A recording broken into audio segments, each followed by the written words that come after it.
Assalamualaikum warahmatullahi wabarakatuh.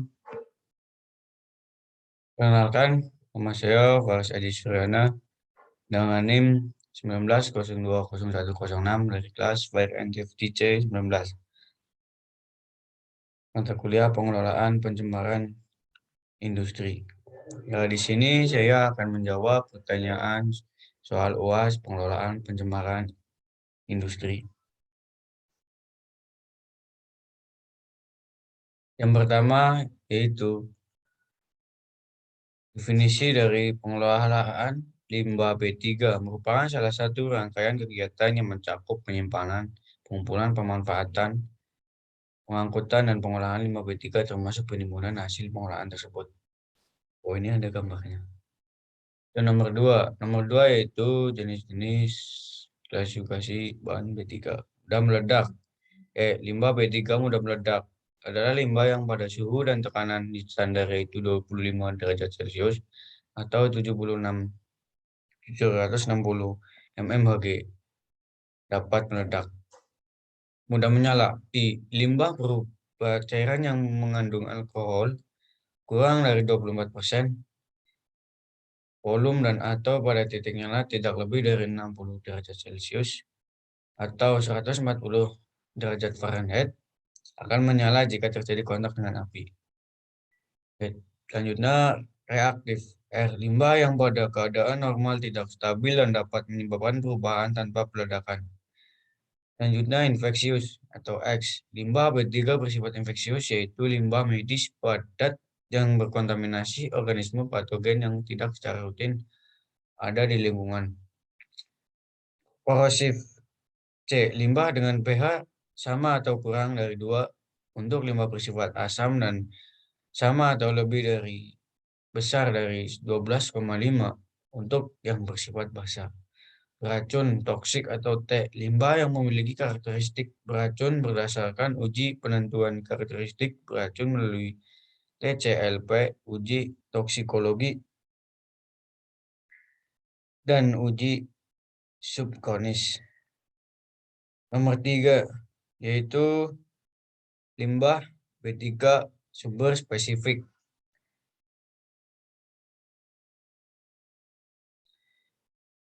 Segala macam limbah berbahaya yang berasal dari kegiatan utama industri dapat dikategorikan sebagai jenis limbah B3 dari sumber spesifik. Limbah B3 dari sumber tidak spesifik. Sama halnya dengan limbah B3 dari sumber spesifik. Limbah jenis ini juga berasal dari aktivitas industri. Limbah B3 yang sudah kadaluarsa, tumpah, dan bekas kemasan B3. Sebagai informasi, limbah B3 juga memiliki masa kadaluarsanya sendiri. Limbah yang sudah kadaluarsa ini pun tidak kalah berbahaya. Nomor 4 yaitu sebutkan dokumen yang dibutuhkan sebagai kelengkapan persyaratan dan tata cara permohonan penerbit izin lingkungan dalam hal pengolahan limbah B3. Yaitu ini ada tabelnya yang pertama permohonan,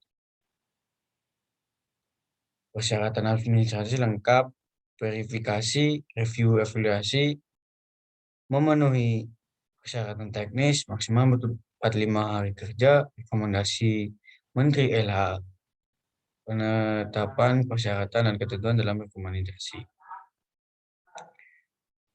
Pertama, identitas pemohon, akta pendirian badan usaha, nama sumber, karakteristik dan jumlah limbah B3 yang akan disimpan, dokumen yang menjelaskan tentang tempat penyimpanan limbah B3, dokumen yang menjelaskan tentang pengemasan limbah B3, dan dokumen yang sesuai peraturan perundangan.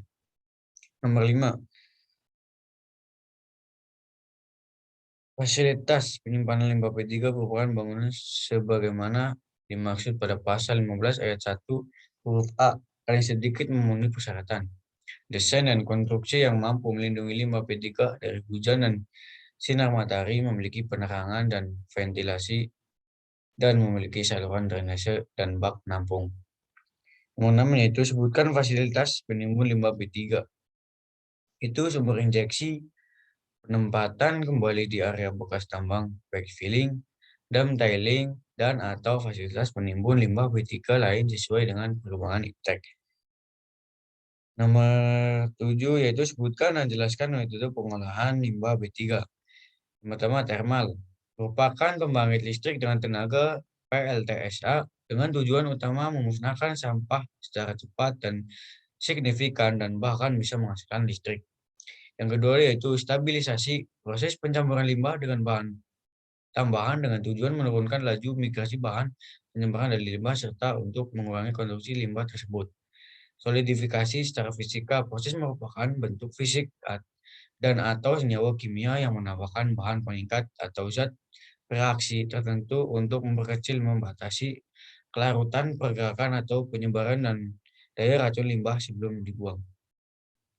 Itu kimia biasanya dilakukan untuk menghilangkan partikel-partikel yang tidak mudah mengendap atau koloid, logam berat, senyawa fosfor, dan zat organik racun dengan membubuhkan bahan kimia tertentu yang diperlukan tergantung jenis dan kadar limbahnya. Biologi bertujuan untuk membersihkan zat-zat organik atau mengubah zat organik yang berbahaya tersebut menjadi bentuk yang kurang atau tidak berbahaya. Itu nomor 8. Fasilitas penyimpanan limbah berdasarkan jenis dan waktu. Limbah P3 yang disimpan. Limbah yang dihasilkan 50 kg per hari atau lebih. Waktu penyimpanan 90 hari sejak limbah P3 dihasilkan. Limbah P3 yang dihasilkan kurang dari 50 kg per hari untuk limbah B3 kategori 1, 180 hari sejak limbah B3 dihasilkan. Limbah B3 yang hasilnya kurang dari 50 kg per hari untuk limbah B3 kategori 2, sumber tidak spesifik dan dari sumber spesifik umum. 365 hari sejak limbah B3 dihasilkan. Limbah B3 kategori 2 untuk dari sumber spesifik khusus. 365 hari sejak limbah B3 dihasilkan. Yaitu nomor 9. Di sini fasilitas penyimpanan limbah berupa bangunan, fasilitas desain dan konstruksi mampu melindungi limbah B3 dari hujan dan sekitar matahari. Memiliki penerangan dan ventilasi, memiliki saluran dan drainase dan bak penampung. Ini jenis-jenis limbah B3 yang disimpan kategori 1. Di sini bisa dilihat ada tanda checklistnya. Yang ke-10, waktu penyimpanan limbah B3 berdasarkan kategori limbah B3 dan jumlah limbah B3 yang dihasilkan. Nah, di sini ada tabel waktu penyimpanan limbah B3. Di sini ada kategori jumlah limbah B3 yang dihasilkan dan maksimal waktu penyimpanan. Ya, mungkin ini sudah ada tabelnya dan ada checklistnya juga. Nah, di sini juga laporan penyimpanan limbah B3, kewajiban pemegang izin pengelola limbah B3, laporan penyimpanan limbah B3 tersebut. Di sini ada identitas pemegang izin, tanggal izin, masa berlaku izin, kesehatan lingkungan hidup, kewajiban pemegang izin untuk kegiatan, dan kewajiban sini ada di tabel. Yang nomor 11 itu mekanisme perizinan pengelolaan limbah B3 disertai dengan waktu pada setiap tahapannya. Pertama ada permintaan kelengkapan administrasi, permohonan izin sesuai Permen LH 18 tahun 2009, evaluasi kelengkapan administrasi, dokumen administrasi teknis, evaluasi teknis, kegiatan optimal bisa dilakukan, verifikasi lapangan, review teknis, itu perbaikan, penetapan keputusan, penerbit izin, keputusan penerbitan atau penolakan izin maksimal batu kerja sejak diterimanya surat permohonan secara lengkap terhadap penolakan izin. Nomor 12, jangka waktu proses perizinan pengelolaan limbah B3 pada tiap tahapnya, yaitu kewenangan penerbitan izin rekomendasi pengelolaan limbah B3 dan pengendalian izin. Pengumpulan di sini izin KNLH, MNLH setelah mendapatkan rekomendasi dari provinsi atau gubernur. Pengolahan izin KNLH, MNLH. Penimbunan izin KNLH, MNLH. Pemanfaatan limbah B3 bukan sebagai kegiatan utama, Ada lagi izin MLH dideklarasikan kepada Deputi Menteri Bidang Pengolahan B3 dan Limbah B3. Pemetaan limbah B3 sebagai kegiatan utama izin instalasi terkait TEP perindustrian setelah mendapat rekomendasi dari MNLH.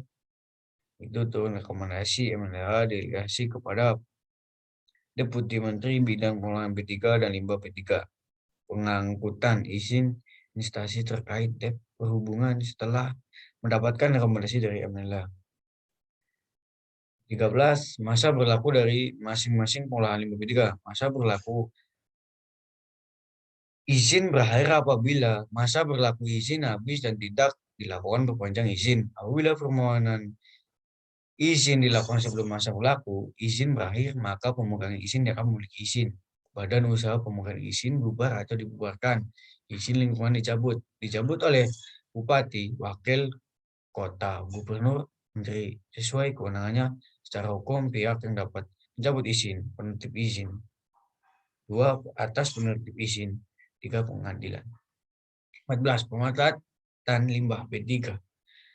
Pemanfaatan pengolahan limbah kimia laboratorium jenis asam basa, botol kimia bekas, metil isobutil keton MIBK, silene dan solvent.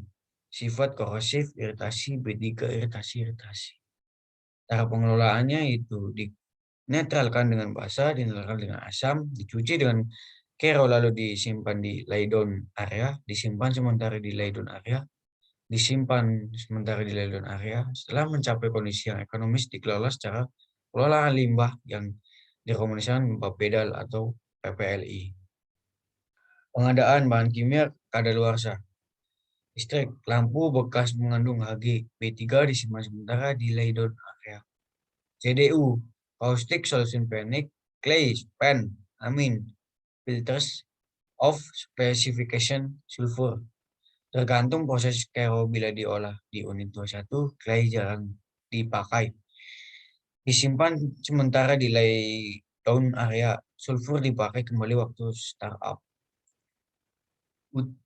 Utilities H2SO4, acid span, activated carbon span, untreated filters, span jelly resin, sand foam filters, lone X acid, lone X regenerates resin, korosif, iritasi, dapat dipakai kembali, dikembalikan ke supplier, diolah oleh IPA. Nomor 15. Limbah B3 kategori 1 adalah limbah B3 yang memiliki dampak atau cepat, tiba-tiba, dan langsung terhadap manusia serta dampak negatif terhadap lingkungan hidup. Sumber spesifikasi adalah limbah B3 sisa suatu proses industri yang secara spesifik dapat ditentukan dan berasal dari kegiatan utama industri terkait. Limbah B3 kategori 2 adalah limbah B3 yang memiliki efek tidak atau akut, tunda, dan memberikan dampak tidak langsung bagi manusia dan lingkungan hidup. Sumber tidak spesifik adalah limbah B3 yang umumnya bukan berasal dari proses atau kegiatan utama industri, melainkan dari kegiatan lain seperti pemeliharaan dan pencucian alat, pencegahan korosi, pengemasan, dan pelaksanaan peledak. Limbah B3 dari kadaluarsa, tumpah bekas, kemasan B3, bahan beracun, dan berbagai kadaluarsa, tumpah atau sebagai bekas kemasan digolongkan dalam kategori sendiri. Itu ada di sini ada lambang mudah meledak, cairan mudah menyala, padat dan mudah menyala, reaktif, beracun, korosif, infeksi, bahaya terhadap lingkungan. Terima kasih. Sekian dari saya. Bila ada salah kata, mohon maaf. Assalamualaikum warahmatullahi wabarakatuh.